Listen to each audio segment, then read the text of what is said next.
Le changement de ton et de stratégie de Washington semble se confirmer. Les États-Unis ont placé jusqu'à 500 militaires en état d'alerte qui pourraient être déployés au sein des troupes de l'OTAN en cas d'invasion de l'Ukraine par la Russie, a annoncé lundi le porte-parole du Pentagone, John Kirby. Le nombre de troupes que le ministre de la Défense a placé en état d'alerte élevé va jusqu'à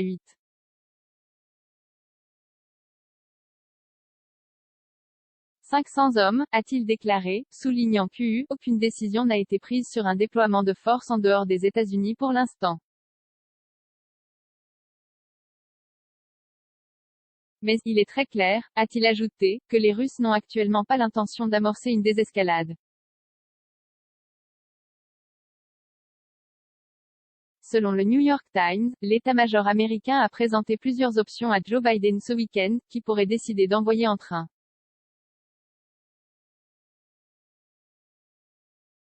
000 et 5000 troupes en Europe de l'Est et dans les pays baltes pour dissuader Moscou de s'aventurer en Ukraine.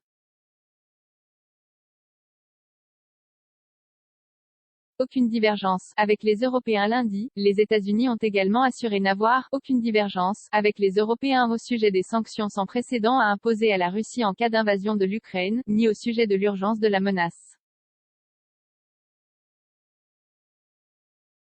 Il n'y a pas d'ambiguïté, il n'y a aucune divergence, a dit le porte-parole de la diplomatie américaine Ned Price devant la presse. Nous le savons et, surtout, la Fédération de Russie le sait, a-t-il insisté, alors que le chef de la diplomatie européenne Josep Borrell a appelé plutôt à éviter les réactions alarmistes.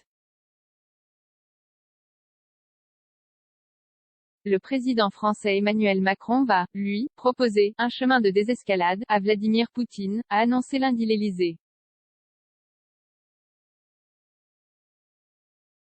Le président s'entretiendra bientôt avec Vladimir Poutine pour au fond lui proposer un chemin de désescalade, a déclaré la présidence française, en précisant que l'échange aurait lieu dans les prochains jours.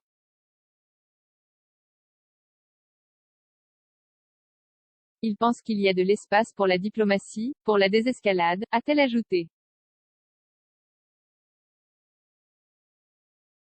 Dans ce contexte, l'ambassadeur Pierre Vimont, représentant spécial d'Emmanuel Macron pour la Russie, se rendra mardi à Moscou, a précisé l'Élysée.